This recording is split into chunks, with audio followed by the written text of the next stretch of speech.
وَكَمْ أَهْلَكْنَا قَبْلَهُمْ مِنَ الْقُرُونِ۔ اللہ فرماتے ہیں میری زمین پہ عداوت نہ کرو، فساد نہ مچاؤ، قتل نہ کرو، خون نہ بہاؤ، ناحق لوگوں کا خون نہ بہاؤ۔ اللہ پاک کی زمین ہر روز صبح کو عرض کرتی الہی لوگ مجھ پہ زنا کر کے چلتے ہیں، بدماشی کر کے چلتے ہیں، اجازت دے میں لقمہ بنا کر نگل جاؤں۔ مجھے اپنے اوپر ان کا چلنا پسند نہیں، مجھے اچھا نہیں لگتا۔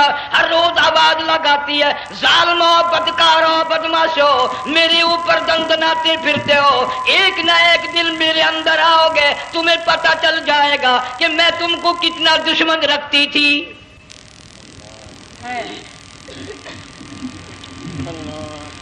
آج لوگ آزاد ہو گئے، جو کسی کی سمجھ میں آتا وہی بکتا ہے، جو سمجھ میں آتا وہی کرتا ہے، نہ کوئی راہ متعین رہی، نہ کوئی مسلک رہا، نہ کوئی بات رہی۔ جناب مدنی کریم صلی اللہ تعالی علیہ وسلم کا بڑا عظیم تر صحابی ہے، بہت بڑا جرنیل ہے، سیدنا معاذ ابن جبل رضی اللہ تعالی عنہ مدینے پاک میں بیمار ہے، آخری وقت ہے، دعا کرو اللہ ہم سب کو مدینے کی موت عطا فرمائے۔ بہت جلیل القدر صحابی ہے۔ علماء کرام نے لکھا ہے کہ جب موت کا وقت بالکل قریب آیا، معاذ بن جبل رضی اللہ تعالی عنہ نے رونا شروع کر دیا، رونے لگ گئے۔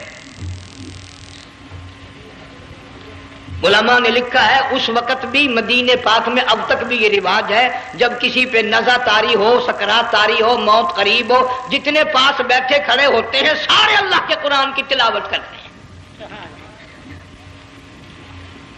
صحابہ کرام آخری وقت میں قرآن مجید کی ہر وقت تلاوت کیا کرتے تھے، اس لیے حضور کریم صلی اللہ علیہ وسلم نے فرمایا قیامت کا دن ہوگا، اللہ پاک اعلان فرمائیں گے قرآن والے آگے آ جائیں۔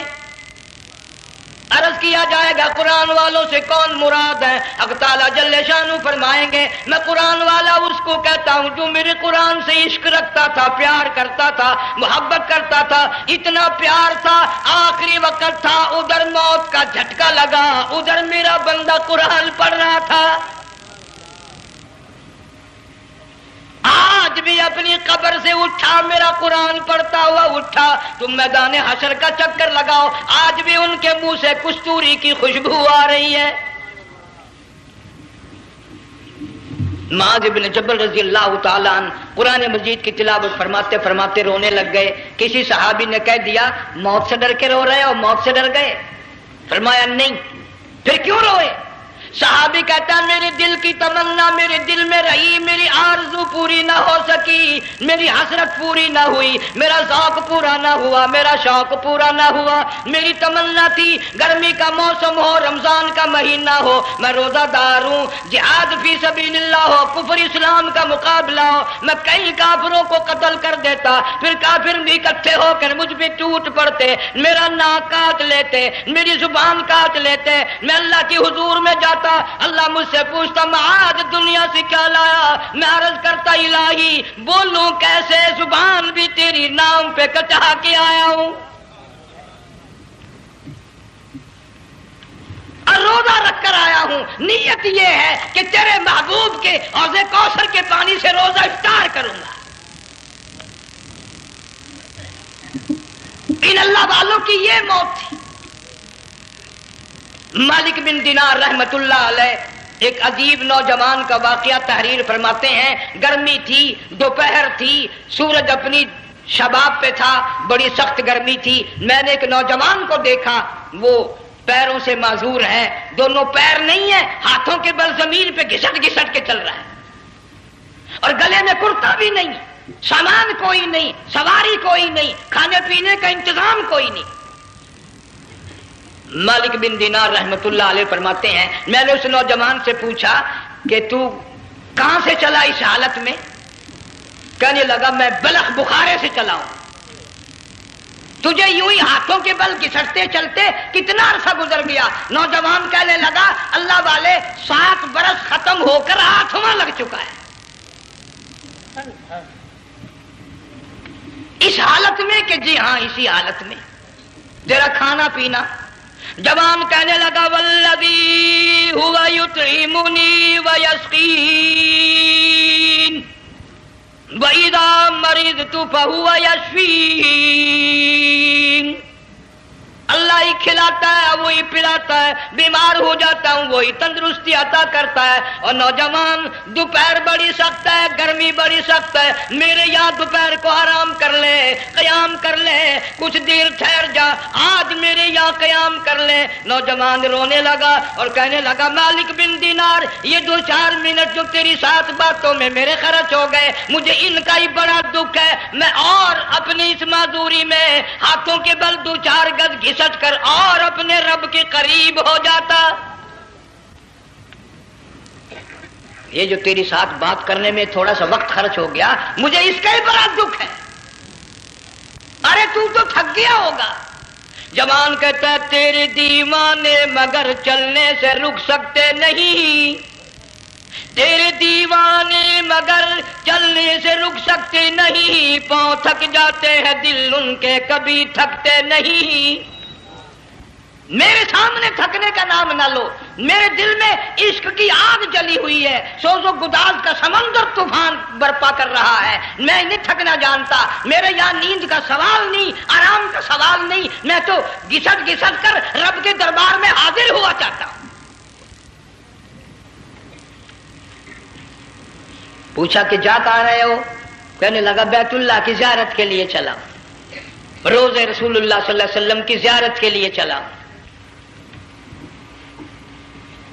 کھانا پینا کچھ نہیں کہ نہیں, بس کہ منتظر ہوں اس گھڑی کا کہ کب وہ وقت آئے اور کب میں جا کر یوں کہوں کہ اے مدینے کی مہاجر سبز گنبد کے مکی, اے مدینے کے مہاجر سبز گنبد کی مکی, عرش ہے تیرے قدم کے فیض سے یہ سرزمین. کب وہ وقت آئے, کب میں مدینے کی گلیوں کو دیکھوں, کب آب و ہوا کو دیکھوں, کب مدینے کی بہاروں کو دیکھوں, کب گنبد خضرا پہ میری نگاہ پڑے, میرے دل کی تسلی ہو جائے.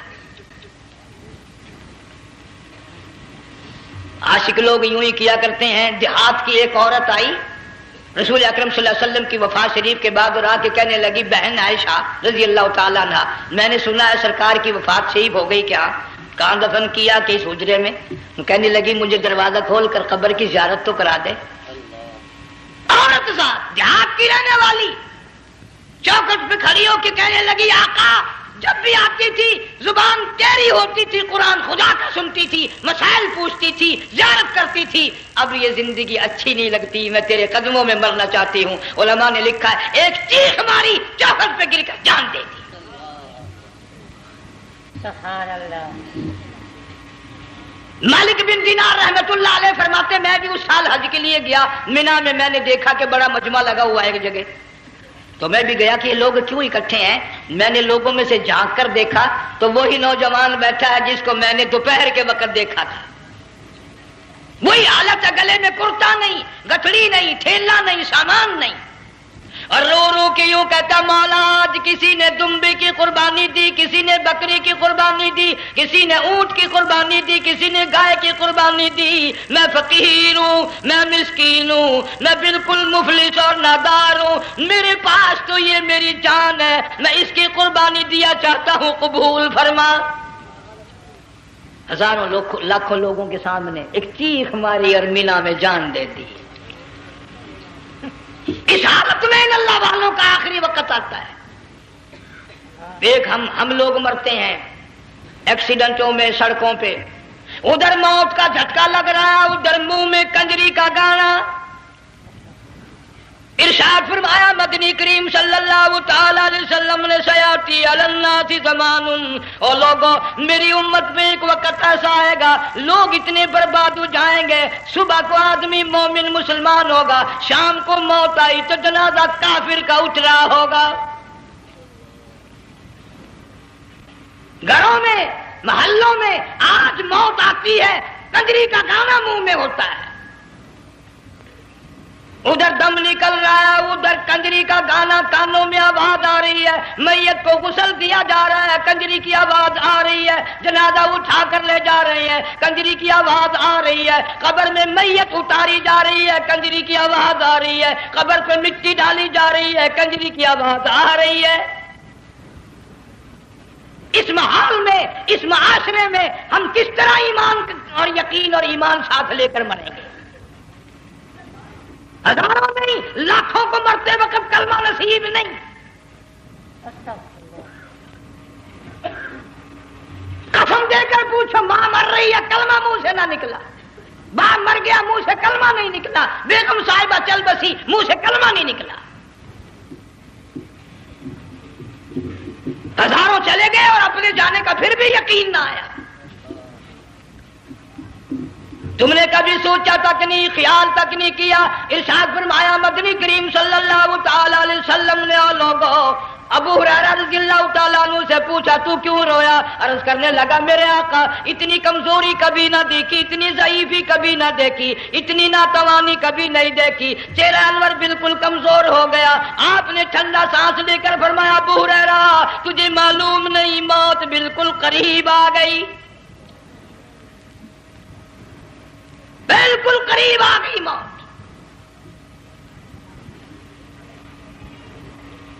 تیری ایک انگلی پکڑ کر اگر کوئی مروڑ دے کتنا دکھ ہوگا، درد ہوگا، ہائے ہائے ہائے۔ جنگ والوں کبھی تم نے سوچا نہیں 360 رگیں ٹوٹیں گی کیا حال بنے گا، اعضاء چھوٹیں گے، سر کے بالوں سے لے کر پیروں کے ناخنوں تک ہر جوڑ کو توڑ کے رکھ دیا جائے گا، وزیروں، سفیروں، امیروں، حسینوں، جمیلوں، تمام کے جوڑوں کو اکھاڑ کے رکھ دیا جاتا ہے۔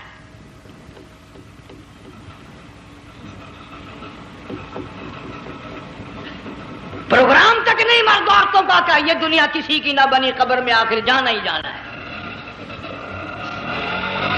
علماء کرام نے لکھا ہے کہ حضرت عیسیٰ علیہ السلام کے پاس لوگ آئے اور کہنے لگے نئی نئی قبروں سے مردے زندہ کر کے دکھاتے ہو، آؤ ہم ایک پرانی قبر پہ لے کے چلتے ہیں، مردہ زندہ کر کے دکھاؤ۔ عیسیٰ علیہ السلام تشریف لے گئے، فرمایا قم باذن اللہ، ایک نوجوان زندہ ہو کر قبر سے نکل کر سامنے آ کر کھڑا ہو گیا۔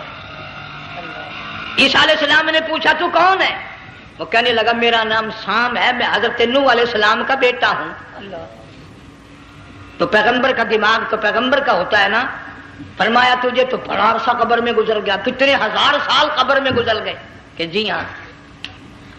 عیسیٰ علیہ السلام نے فرمایا یار ملاقات تو اللہ نے کرائی دی، قبر کا کچھ حال تو بتا کیا بنتی ہے، قبر کا کچھ ماحول بتا، قبر کی خبر بتا۔ علماء کرام نے لکھا وہ نوجوان رونے لگا اور کہنے لگا عیسیٰ علیہ السلام تو قبر کی خبر پوچھتا ہے، قبر کا حال پوچھتا ہے، قبر کا ماحول پوچھتا ہے، قبر کا معاملہ مجھ سے پوچھتے ہو، آپ مجھ سے پہلے یہ کیوں نہیں پوچھتے کہ موت کا جھٹکا کتنا شدید ہے؟ نوجوان رو کے کہنے لگا عیسیٰ علیہ السلام کتنے ہزار سال میری موت کو گزر گئے، پر مالک کائنات کی قسم آج تک میرا منہ کڑوا ہے۔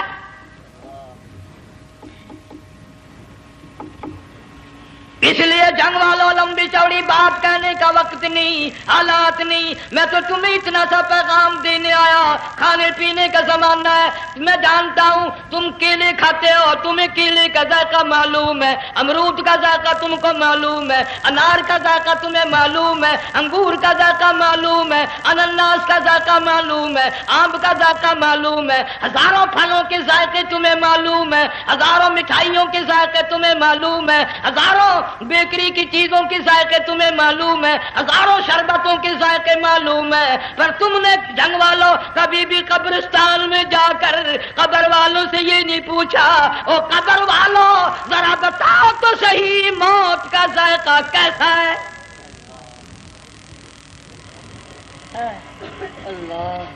تم نے چکھا نہیں، جنہوں نے چکھا وہ بتانے نہ آئے کیسا ذائقہ ہے۔ اس لیے قرآن کہتا کلا اذا بلغت التراقی وقیل من راق، وظن أنه الفراق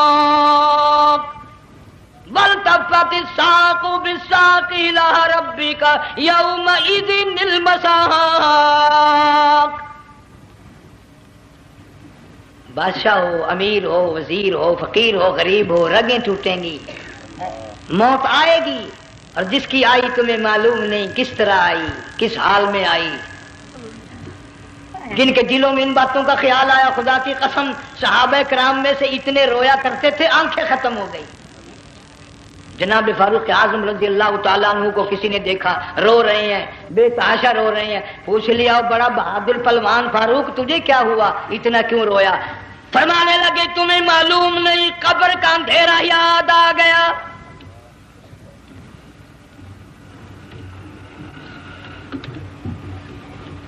1,29,000 صحابہ کرام اس آخرت کے لیے قربانیاں دیتے آئے، اولاد کی قربانی دی، مال کی قربانی دی، جان کی قربانی دی، جو کرنا پڑا وہ کر گزرے، لیکن محمد عربی صلی اللہ علیہ وسلم کا دامن نہ چھوڑا.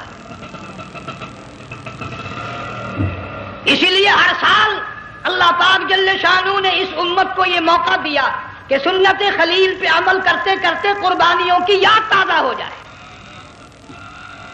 قربانیوں کی یاد تازہ ہو جائے.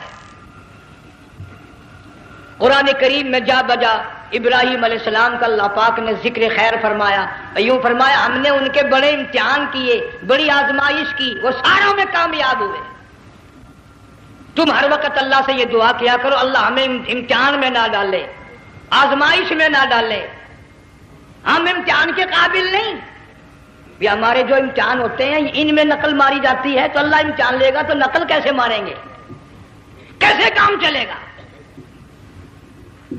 جناب ابراہیم علیہ السلام کو اللہ پاک نے ہزاروں امتحان میں مبتلا کیا، ہزاروں آزمائشیں کی، فَأَتَمَّهُنْ سب میں کامیاب گیا، سب میں پاس نکلا. ایک آزمائش ایسی بھی آئی اللہ کی توحید کی وجہ سے، شرک کو مٹانے کی وجہ سے ابراہیم علیہ السلام کا سارا مصر فلسطین دشمن بن گیا. حضرت سارہ کو ساتھ لے کر چل دیے، ایک بیوی ساتھ ہے اکیلا دم میں. یہاں تو لوگ محلوں میں شہروں میں کہتے ہیں جی میں اکیلا ہی ہوں، میں کیا کروں. اگر خلیل کہتا کہ میں اکیلا ہوں تو آج قرآن میں اس کا ذکر خیر کیسے ہوتا؟ پرواہ نہ کی. وہ کہتا میرے لیے میرا اللہ کافی ہے. کون کہتا ہے میں اکیلا ہوں، میری ساتھ تو اللہ ہے. مصر سے گزرنے لگے، بادشاہ کے ملازموں نے بادشاہ کو جا کے بتایا بڑی خوبصورت عورت گزر رہی ہے تیرے حلقے سے، بہت بڑی خوبصورت عورت ہے. کہ ملازم پکڑ کے لے کے چلے تو عورت ساتھ حضرت سارہ رونے لگ گئی. خلیل میرا کیا بنے گا؟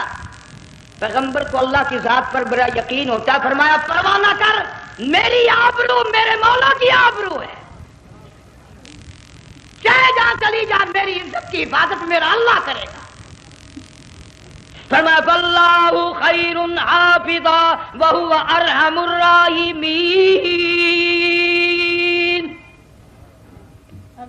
پرواہ نہ کر، میں اس کا پیغمبر ہوں، نبی ہوں، چیخا میں جلا اس کے لیے، سارے دکھ اٹھاتا ہوں اس کے لیے، میری عزت کی حفاظت وہی کرے گا.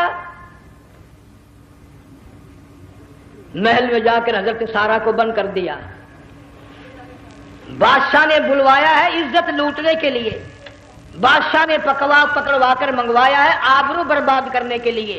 بادشاہ کا ارادہ ہے سارا کی عزت کو برباد کرنے کا، اور اللہ کا پروگرام ہے سارا ادھر آ، اس محل میں ایک معصوم بچی ہے جس کا نام ہاجرہ ہے، میں اس کو اتنا پسند کرتا ہوں، اللہ فرماتے ہیں اس کے پیٹ سے اسماعیل ذبیح اللہ کو پیدا کرنا چاہتا ہوں، اس کی نسل سے حبیب اللہ کو لانا چاہتا ہوں. آج تک کسی کی انگلی اس کی طرف نہیں اٹھی. سارا محل میں آؤ، اس کو آ کر ساتھ لے جاؤ تاکہ میرے ذبیح اللہ کی پیدائش کا معاملہ بن جائے. بادشاہ کا ارادہ ہے آبرو برباد کرنے کا، اللہ کا ارادہ ہے ہاجرہ کی آبرو بچانے کا. فرمایا وَيَمْكُرُونَ وَيَمْكُرُ اللَّهُ وَاللَّهُ خَيْرُ الْمَاكِرِينَ.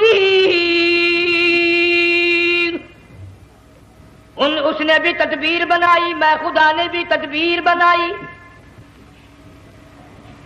بادشاہ آیا حضرت سارہ کے قریب برائی کا ارادہ کر کے۔ مفسرین نے لکھا ہے حضرت سارہ نے فرمایا مجھے 2 رکعت نماز پڑھنے دے۔ یہاں سے پتہ چلا کوئی پاک دامن عورت، کوئی نیک بیٹی اگر غنڈوں میں بدماشوں میں پھنس جائے، عزت بچانے کا طریقہ یہ ہے وضو کر کے اللہ کے سامنے نیت تو مانگ، تیری عزت کے لیے وہ فرشتے بھیجے گا۔ علماء کرام نے لکھا ہے کہ ایک جہاز سمندر میں چل رہا ہے، طوفان آیا، جہاز تختہ تختہ ہو گیا، کچھ لوگ غرق ہو گئے، ڈوب گئے، کچھ تختوں پہ بہ کر کے چلنے لگے۔ ایک عورت گود میں بچہ ہے، ایک حبشی نوجوان دوسرے تختے پہ بیٹھا ہوا جاتا ہے۔ اس نے عورت اکیلی دیکھ کر اپنا تختہ چھوڑ دیا اور بدماشی کے ارادے سے عورت کے تختے پہ آ بیٹھا۔ تم جنگ والے سوچ رہے ہوگے کہ ڈوبتے وقت بھی باز نہ آئے، یہ سیلاب آتے ہیں لوگ بدماشیوں سے باز آئے؟ ڈوب گئے مگر باز نہ آئے، بغیرتی لوگ کرتے ہی رہے۔ علماء کرام نے لکھا حبشی نوجوان نے عورت کا بچہ چھینا سمندر میں پھینک دیا۔ عورت روئی اور کہنے لگی میرے اللہ بیٹھی رہتی ہوں، عزت جاتی ہے، حرکت کرتی ہوں، ڈوب جاؤں گی۔ میں نے سنا ہے سمندر کی گہرائیوں سے تو نے یونس علیہ السلام کی سنی تھی، میں تو پانی کے اوپر بہ رہی ہوں، مولا میری آبرو بچا، میرا ایمان بچا، میری عزت بچا، تیرے سوا میری سننے والا کوئی نہیں، لا الہ الا انت سبحانک انی کنت من الظالمین۔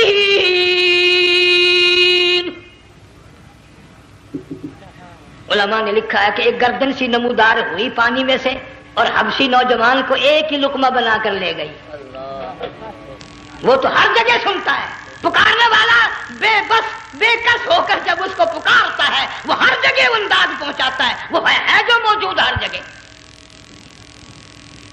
عورت بہتی بہتی کنارے جا لگی، ایک جہاز قریب آیا، دوپٹے کا اشارہ کر کے اس کو بلایا۔ جہاز میں جب سوار ہوئی تو دیکھتی کیا ہے، ایک نوجوان کی گود میں اس کا وہ بچہ جو سمندر میں پھینک دیا تھا بیٹھا ہوا کھیل رہا ہے۔ ٹوٹ پڑی میرا بچہ ہے۔ لوگوں نے کہا تیرا کہاں سے آیا؟ ماجرا سنایا، اس طرح ہوا۔ جہاز کے کپتان نے کہا ہم جہاز لے کر آ رہے تھے، غیب سے آواز آئی جہاز ادھر کو لے آؤ ورنہ ڈبو دیے جاؤ گے۔ ہم جب جہاز وہاں لے کر پہنچے تو دیکھتے کیا ہے کہ ایک جانور کی پیٹھ پہ یہ بچہ بیٹھا ہوا کھیل رہا تھا۔ عزت بھی بچی، ایمان بھی بچا، بچہ بھی بچا، اور کوئی بچانے کے لیے تدبیر کرے جبھی نا۔ حضرت سارہ نے نماز پڑھ کر بد دعا کر دی، بادشاہ کے سارے بدن میں درد ہونے لگا۔ پیغمبر کا سارا گھر بڑا کریم ہوتا ہے، جب اس کو درد نے ستایا نا کہنے لگا میں وعدہ کرتا ہوں تجھے کچھ نہیں کہوں گا، میرے لیے دعا کر دے۔ اب اگر کوئی جنگ کا ہوتا یا میں ہوتا کہتا دفع ہو تیرے واسطے دعا کا دی، لیکن حضرت سارہ نے پھر جولی پھیلا دی، مولا وعدہ کرتا ہے بدماشی سے توبہ کرتا ہے، اس کو تندرستی عطا فرما دے۔ اللہ نے تندرستی عطا کر دی۔ وہ پھر کہنے لگا لو ایسی حسین عورت کب آپ آئے گی، پھر برائی کے لیے تیار ہوگی۔ یہاں سے پتہ چلا کہ یہ جو گنڈے بدماش ہوتے ہیں ان کی قسم کا بھی کوئی یقین نہیں۔ اگلے دن ایک آدمی نے قسم کھائی تو اس کے خلاف کرنے لگا۔ لوگ کہنے لگے کہ تو نے قسم کھائی تھی، قرآن اٹھایا تھا، اب کیا تھی گیا بل ڈٹھی ہوئی مسجد سی، پاٹیا ہوا قرآن سی، اگر ڈٹھی ہوئی مسجد سی تو پاٹیا قرآن سی، قرآن کے نا پورا سی جڑا میں چاہیا، مگر اسے یہ معلوم نہیں کہ تو نے تو پاڑیا قرآن اٹھایا، ڈٹھی ہوئی مسجد میں اٹھایا۔ خدا کا جب غضب آئے گا تو وہ ادھورا نہیں آئے گا، وہ ادھورا نہیں آیا کرتا۔ 3 مرتبہ اس بادشاہ نے حضرت سارہ کے ساتھ ایسا کرنے کا ارادہ کیا، پھر دعا ہوئی، پھر بد دعا ہوئی، پھر دعا ہوئی، پھر بد دعا ہوئی۔ آخر کار کہنے لگا اپنے ملازموں کو کہ ہوئے بدماش ہو، عورت کے روپ میں کسی بلا کو پکڑ کے لائے ہو، کسی جن بھوت کو لے آئے ہو، اور کہنے لگا تو چلی میرے محل سے جلدی چلی جا، اور جاتی جاتی وہ کہا کہ یہ تیری خدمت کیا کرے گی، یہ بچی میرے محل میں ہے، اس کو ساتھ لے جا۔ حضرت سارہ کو، ہاجرہ کو ساتھ کر دیا۔ سیانی ہو گئی، حضرت ابراہیم علیہ السلام سے نکاح کر دیا، اسماعیل علیہ السلام پیدا ہو گئے۔ اللہ میاں جب حضرت ابراہیم علیہ السلام چومتے ہیں، چاٹتے ہیں، ماتھے پہ بوسے دیتے ہیں، اٹھاتے ہیں، پیغمبر کا بیٹا، خود بھی نبی اور آل میں آنے والا نبی، کالی کملی والا صلی اللہ علیہ وسلم، کتنا حسین چہرہ ہوگا۔ اللہ میاں نے پھر آزما لیا، حکم دیا کہ اس ہاجرہ کو، اسماعیل کو، دونوں ماں بیٹوں کو وہاں چھوڑ کے آ جہاں سینکڑوں میل میں پانی کوئی نہیں، آدمی کوئی نہیں، رستہ کوئی نہیں، گھاس کوئی نہیں، پتا کوئی نہیں، جہاں بیت اللہ ہے یہاں کے بارے میں حکم دیا، چھوڑ کے آ۔ اور اگر آپ کو نیند نہیں آئی تو مزہ آئے گا، اللہ نے یہی فرما دیا، بتانا نہیں ہے کہ میں نے حکم دیا ہے۔ خدا حافظ نبی نہیں کہتا اپنی بیوی کو۔ آج لوگ ہر بات میں کہہ دیتے ہیں ہمارے پیروں کو پتا کل کو کیا ہوگا، ہمارے فقیروں کو پتا ہے پرسوں کیا ہوگا۔ اور بڑی مدت کی بات ہے، یہی موسم تھا، چماسا گرمی تھی، انارکلی لاہور سے ہم کئی ساتھی گزر رہے تھے، فٹ پاتھ پہ بیٹھا ایک ملنگ، چاروں طرف لوگ کھڑے، بڑا مجمع، کافی دنوں کی تو بات ہو گئی، ہاتھوں کی لکیر دیکھ کر لوگوں کی تقدیر بتا رہا تھا۔ کسی کو کہتا تھا تجھے بڑی اونچی پوسٹ ملے گی، کسی کو کہتا تھا تیری شادی بڑی فرسٹ کلاس لیڈی سے ہوگی۔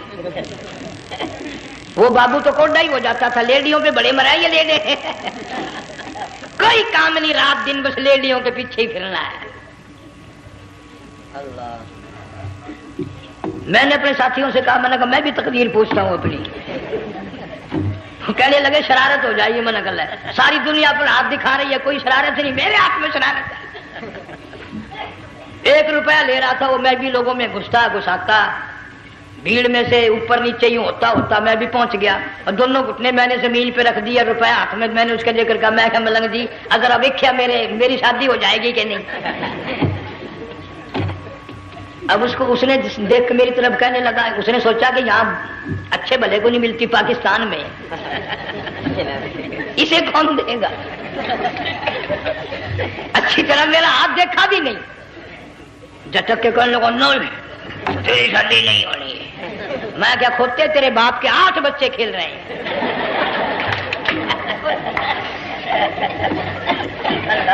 یوں ہی عقیدے بگڑ جاتے ہیں لوگ۔ ہمارے پیر کو پتا، فقیر کو پتا، کسی کو پتا نہیں ہے، کوئی نہیں جانتا۔ فرمایا وما تدری نفس ماذا تکسب غدا، کوئی نہیں جانتا کل کیا ہو جائے گا۔ وما تدری نفس بأي أرض تموت، کوئی نہیں جانتا زمین کے کس ٹکڑے پہ موت آئے گی۔ ان اللہ علیم خبیر، ایک اللہ کی ذات جانتی ہے۔ حضرت ہاجرہ اسماعیل علیہ السلام کو چھوڑ کر چل دیے، نہ خدا حافظ کہا، نہ کوئی تسلی دی، تھوڑی سی کھجوریں، تھوڑا سا پانی، ختم ہو گیا۔ ابراہیم علیہ السلام جب دور نکل گئے تو حضرت ہاجرہ نے دیکھا یہ تو چلے گئے، کھڑی ہو کر آواز دی، اے میرے ابراہیم۔ مڑ کر نہیں دیکھتے۔ جنگ والوں، اللہ کا پیغمبر اللہ کی اجازت کے بغیر اپنی بیوی کی طرف نہیں دیکھتا، گھر والی کی طرف نظر اٹھا کر نہیں دیکھتا۔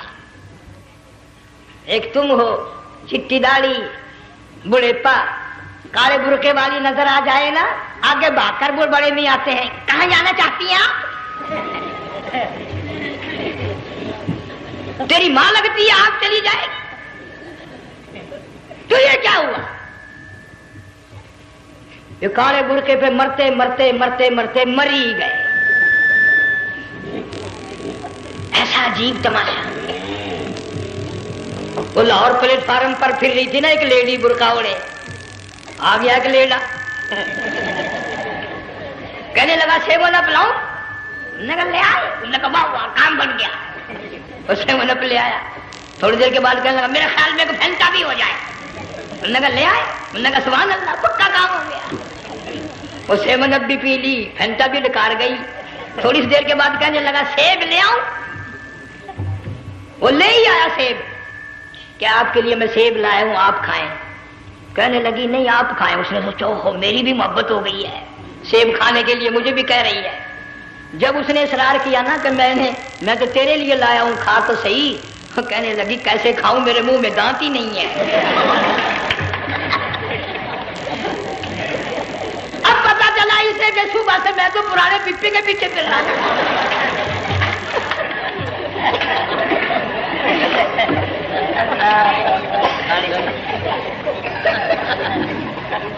صرف برقع دیکھا چل دی۔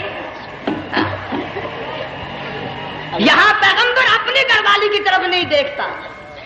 حضرت حاجرہ نے اسماعیل علیہ السلام کو سینے سے لگایا، عرب کی قداور مائی، طاقتور مائی، دوڑ لگا کر حضرت خلیل کا راستہ آ کے روک لیا اور کہنے لگی میں جوان عورت، یہ پیارا نور نظر، یہ لخت جگر، شکل تو دیکھو، صورت تو دیکھو، ہمیں یہاں چھوڑ کے جا رہے ہو؟ اللہ کا پیغمبر بولتا نہیں۔ پتہ چلا پیغمبر اللہ کی اجازت کے بغیر سانس نہیں لیتا، آنکھ کا اشارہ نہیں کرتا۔ حضرت حاجرہ رونے لگ گئی، میرے خلیل، میری ابراہیم، میرا قصور بتاؤ، میرا جرم بتاؤ، میری خطا بتاؤ، میرا گناہ بتاؤ، معافی چاہوں گی، معذرت کروں گی، اس بچے کا کیا گناہ ہے اس میدان میں چھوڑ کے چلے ہو؟ بولتے نہیں ہیں، اللہ کی طرف سے بولنے کی اجازت نہیں ہے۔ حضرت حاجرہ نے خود ہی قیاس لگایا، سوچتی ہیں پیغمبر تو کسی پہ ظلم نہیں کرتا۔ وہ کہنے لگی خلیل، کہیں اس رب کا حکم تو نہیں، کہیں اس اللہ کا یوں حکم تو نہیں؟ جنگ کے لوگوں اگر خلیل ہاں کہہ دیتا تو کیا حرج تھا؟ ہاں نہیں کہتا، اجازت نہیں، تاکہ حاجرہ کے یقین ایمان کا امتحان مکمل ہو۔ مفسرین نے لکھا ہے کہ حضرت ابراہیم علیہ السلام نے سر کا یوں اشارہ کیا، بس ذرا سا ہاں، پھر عورت کا ایمان دیکھ، یقین دیکھ، یہی نہ بیٹھی، دوڑ کے وہاں گئی یا جہاں پہلے بٹھا کر آئے تھے اور کہنے لگی ابراہیم جاؤ، میں جانوں میرا رب جانے، پرواہ نہیں۔ راتیں آتی ہیں چلی جاتی ہیں، دن آتے ہیں گزر جاتے ہیں، تھوڑی سی کھجوریں تھی وہ ختم ہو گئی، پانی ختم ہو گیا، بھوک اور پیاس نے بے چین کر دیا۔ اسماعیل علیہ السلام کی اتنی لمبی زبان باہر نکلا، دو پتھر کھڑے کر کے اوپر ایک پتھر رکھ کر چھاؤں بنائی، اس کے نیچے لٹا دیا اور پھر چکر لگایا، کبھی صفا پہاڑی پہ چڑھتی ہے، کبھی مروہ پہاڑی پہ چڑھتی ہے، کبھی اترتی ہے اور ڈھلوان میں سے بھاگ کر چلتی ہے جب اپنا بچہ نظر نہیں آتا۔ سارے کہہ دو اللہ بڑا بے نیاز ہے، اللہ بڑا، زور سے کہو اللہ بڑا۔ کسی کے 500 سال کے سجدے رد،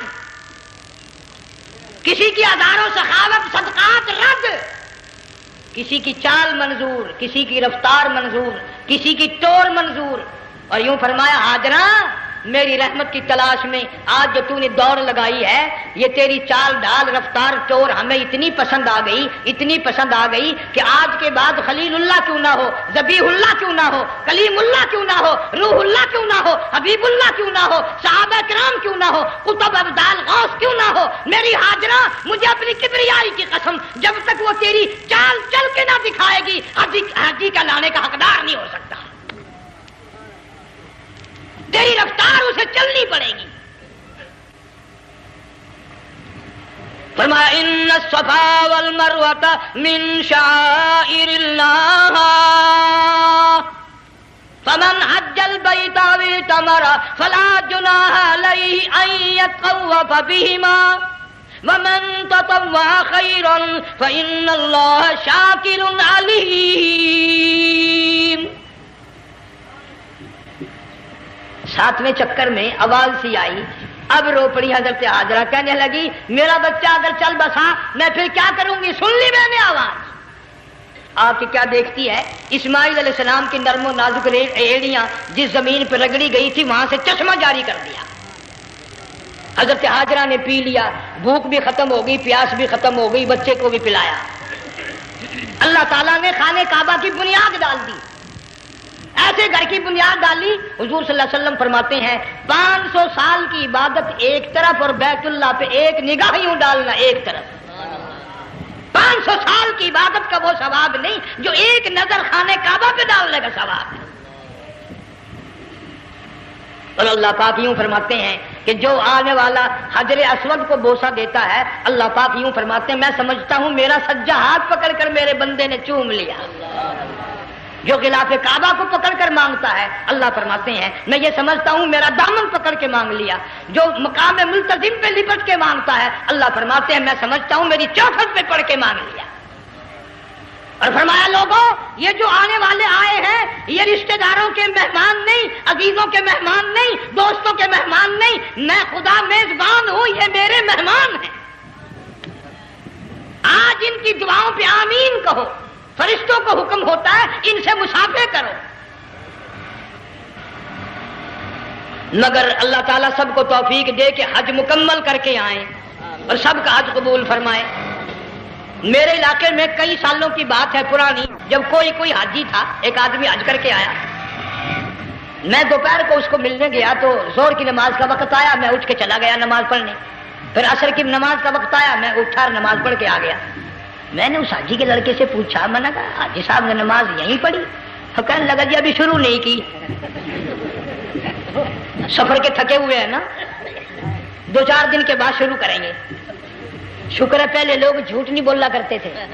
ہاں آج کل کا ہوتا ہے نا تو وہ کہہ دیتا ہے جی یہ تو کئی وقت کی کچھی پڑھ کر بیٹھے ہیں. تو پھر مولوی تھا نا, میں بیٹھ گیا حاجی کے پاس. باتوں میں اس کو لے آیا, یہی میں نے کہا حاجی صاحب نماز نہیں پڑھی؟ کہنے لگا آپ ہی لوگوں سے سنا ہے کہ بیت اللہ میں جو ایک نماز پڑھے 1,00,000 کا ثواب ملتا ہے, مسجد نبی میں جو ایک نماز پڑھے 50,000 کا ثواب ملتا ہے. 4 مہینے پڑھ کے آیا, وہ حساب لگا لو.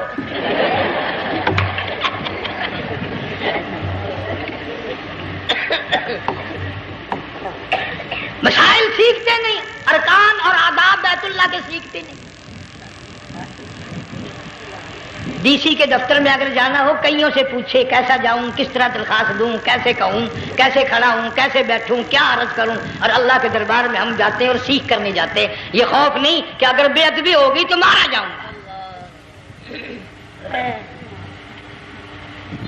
اللہ تبارک و تعالیٰ جل شانہ نے اسماعیل علیہ السلام کی نرم و نازک ایڑیوں سے بنیاد ڈال کر خانہ کعبہ کی, اللہ نے ہمیں یہ کعبہ دیا, گناہوں کی معافی مانگنے کے لیے وہاں جاؤ, اللہ تبارک و تعالیٰ کے دربار میں حاضر ہو کر مانگنے کے لیے یہاں جاؤ. ارشاد فرمایا مدنی کریم صلی اللہ تعالی علیہ وسلم نے جو آدمی صحیح ارکان حج کے ادا کر کے واپس جاتا ہے اس طرح واپس آتا ہے گویا آدمی ماں کے پیٹ سے پیدا ہوا. پہلے لوگ یوں ہی حج کیا کرتے تھے, یوں ہی قربانیاں کرتے تھے. اب تو ہر چیز کی لوگ آسانی تلاش کرتے ہیں. پچھلے بقرعید کے موقع پر ہمارے مسجد میں ایک آدمی مجھے کہنے لگا اگر کوئی غریب آدمی مرغی کی قربانی دے دے تو لگ جائے گی. میں نے کہا تو مکھی مار دے انشاءاللہ وہی لگ جائے گی. سارے کام ٹیڑھی ہو گئے, نیچے نیچے نیچے نیچے کو چلے آ رہے. آج کل وہ ٹیڑھی بکرے بکری آئے ہوئے ہیں نا, کہیں تو قربانی کے لیے یا کندھے کو اٹھا کر لاوے. اب بتاؤ یہ گوشت بنتے گا یا کھاوے گا یا فریج میں رکھے گا, کیا کرے گا؟ بالکل کام بگڑ گیا. حضور صلی اللہ علیہ وسلم نے فرمایا قربانی کا جانور اچھا تلاش کر کے لاؤ, اس کے بدن پہ جتنے بال ہوتے ہیں اتنی نیکیاں لکھی جاتی ہیں.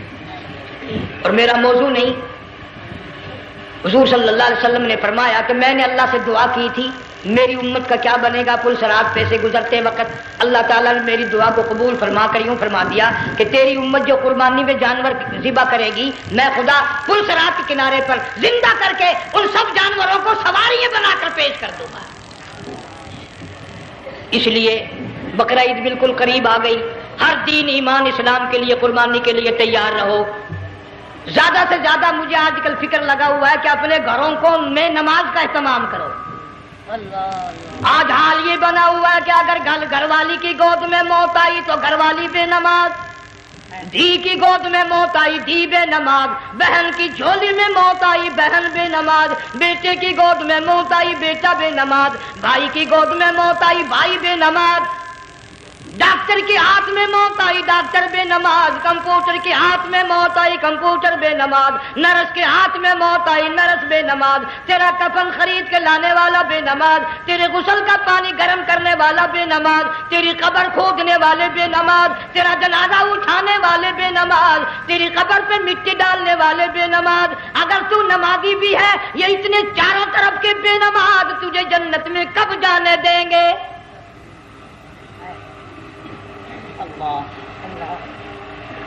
اس بچی کا فکر کیوں نہیں کرتا؟ کلاس میں فیل ہو جائے تجھے دکھ لگتا ہے میری بچی فیل ہو گئی، ساری عمر نماز نہ پڑھے تجھے کبھی درد نہیں ہوا کہ جہنم کے انگاروں میں جلے گی؟ بیوی ایک دن تیرا کہنا نہ مانے آگ لگ جاتی ہے، ساری عمر نماز نہ پڑھے بے ایمان تجھے کبھی آگ نہیں لگی۔ اس گھر سے تیرا جنازہ نکلے گا، اس گھر سے تیری میت اٹھے گی جس گھر میں تو نے سارے بے نماز پیدا کر رکھے ہیں، سارے بے نماز اکٹھے کر رکھے ہیں، کس طرح ایمان کلمہ ساتھ لے کر جائے گا؟ اس لیے اپنے ماحول میں، اپنے گھر میں بچیوں کو، بہنوں کو پیار سے، محبت سے، بڑے عقیدت سے ان کو نمازی بنا، تاکہ مرنے کے بعد جب تیرا جو بیٹی بہن منہ دیکھنے آئے تو نمازی تو تیرا منہ دیکھنے آئے، تیرا منہ دیکھنے بھی سارے بے نمازی آئے، تجھے کیا فائدہ ہوگا؟ اللہ سبحانہ و تعالی ہم سب کو ہمارے گھر کے ماحول کو نمازی بنائے۔ مفتی صاحب اس دنیا فانی سے رخصت ہو گئے، تشریف لے گئے، جن سارا بے وارثہ ہو گیا۔ مفتی صاحب ہی کا مدرسہ ہے، یہ مفتی صاحب ہی کے بچے ہیں، ان بچوں کی سرپرستی کرو، ان کا اکرام کرو، ان کی عزت کرو، جامعہ حلیمیہ کی خدمت کرو۔ بقرہ عید کا موقع آ رہا ہے، وہ تو نہ جانے کس طریقے سے اپنا کام چلاتے تھے، ہزاروں لوگوں سے ان کے تعلقات تھے، یہ بچے ہیں، نیا کام ہے۔ اللہ سبحانہ و تعالی ہر خدمت گزار کو دو جہان میں سرخ روئی عطا فرمائے۔ بڑی اچھی اچھی کیسٹیں آپ کو یہاں سامنے سے ملیں گی اپنے گھر کا ماحول بنانے کے لیے۔ پیغمبر کی دعا سے پہلے نہ اٹھا کرو بھائی، ہائے ہائے، کوئی دنیا کا دین کا جس کو کوئی اللہ سے حاجت ہو بیٹھ جائے ایک منٹ کے لیے، درود شریف پڑھ کے دعا مانگو، اللہم صلی وسلم وبارک علی سیدنا و مولانا محمد وعلی آل سیدنا و مولانا محمد مبارک وسلم۔ یا اللہ قبلہ مفتی صاحب رحمہ اللہ کی قبر کو جنت کا باغ بنا، اللہ تعالیٰ ان کے گھر والوں کو صبر جمیل کی توفیق عطا فرما، اللہ پاک ان کی آل اولاد کو مفتی صاحب کا جانشین صحیح معنوں میں جانشین بنا، اس مدرسے کو آباد فرما، اللہ تعالیٰ سارے جنگ کی سرپرستی فرما، سارے شہر کو آباد فرما، ہر شر سے ہر فتنے سے سب کی حفاظت فرما۔ یا اللہ ہم سب کو سچا مسلمان پکا دیندار بنا، ہمیں اور ہماری اولاد کو نیک اور نمازی بنا۔ یا اللہ ہمارے گھروں کو نماز اور قرآن سے آباد فرما، کلمے اور ایمان والی موت عطا فرما۔ صوفی مولانا محمد یار صاحب رحمہ اللہ کی قبر کو جنت کا باغ بنا۔ یا اللہ تمام مسلمانوں کی بخشش فرما، ساری امت کی مغفرت فرما، ساری مخلوق پہ کرم اور فضل فرما۔ یا اللہ سارے پاکستان کی حفاظت فرما، پاکستان کے داخلی خارجی دشمنوں کو ذلیل و خوار کر دے۔ یا اللہ ہم سب کو یقین ایمان اپنے اندر پیدا کرنے کی توفیق عطا فرما، ظالم کے ظلم سے بچا، شریر کی شرارت سے بچا، مولا حاسدوں کے حسد سے بچا، فتنہ پردازوں سے ہم سب کی حفاظت فرما، بے اولاد کو اولاد عطا فرما، جن کے پاس بچیاں ہیں اللہ تعالیٰ نرینہ اولاد عطا فرما۔ اور میں تو کافی دنوں کے بعد آیا ہوں، پرانے دوستوں میں سے تھے قاری غلام محمد صاحب، سب کا رحمت اللہ علیہ، اللہ تعالیٰ ان کی قبر کو جنت کا باغ بنا، سب کو جوار رحمت میں جگہ عطا فرما۔ ہمارے بڑے بزرگ قبلہ درخواستی صاحب مدذلو یا اور جتنے بھی بیمار ہیں اللہ پاک صحت کاملہ عطا فرما، مجھے بھی پیر غلام حبیب صاحب اللہ تعالیٰ ان کو بھی صحت کاملہ عطا فرما، اور میں گناہ گار بھی اب تو سارا سال گزر گیا، اکثر بیماری رہتا ہوں، اللہ تعالیٰ صحت کاملہ عطا فرما، موت آئے تو کلمے اور ایمان والی موت عطا فرما۔ یا اللہ دو جہان کی سعادت عطا فرما، دو جہان کی ذلت اور رسوائی سے ہم سب کی حفاظت فرما، سب کے کاروبار میں روزی رزق میں خیر و برکت عطا فرما، جس کے ذمہ قرضہ ہو ادا کرنے کی صورتیں پیدا فرما، ہر پریشان حال کی پریشانی کو دور فرما، مشکلوں کو آسان فرما، تلخیوں کو راحتوں سے تبدیل فرما۔ یا اللہ مفتی صاحب کے بچوں کو صحیح معنوں میں مفتی صاحب کا جانشین بنا، جامعہ حلیمیہ کو قیامت تک کے لیے قرآن سنت کا مرکز بنا۔ ربنا تقبل منا انک انت السمیع۔ افغانستان کے مجاہدین کو ہمیشہ ہمیشہ کے لیے کامیاب فرما، جتنے لاکھوں طالب علم اللہ والے شہید ہو گئے سب کے درجوں کو بلند فرما، افغانستان کے سارے مجاہدین کو اللہ تعالیٰ کامیاب فرما، روسی، امریکی، یہودی، مرزائی، عیسائی، یہ جتنے منصوبے بنا کر مسلمانوں کو تباہ کر رہے ہیں یا اللہ ان سب منصوبوں کو برباد کر دے، ان کے تمام منصوبوں کو خاتمے ملا دے۔ صلی اللہ علیہ حبیبہ محمد وآلہ وصحبہ اجمعین برحمتک یا اللہ۔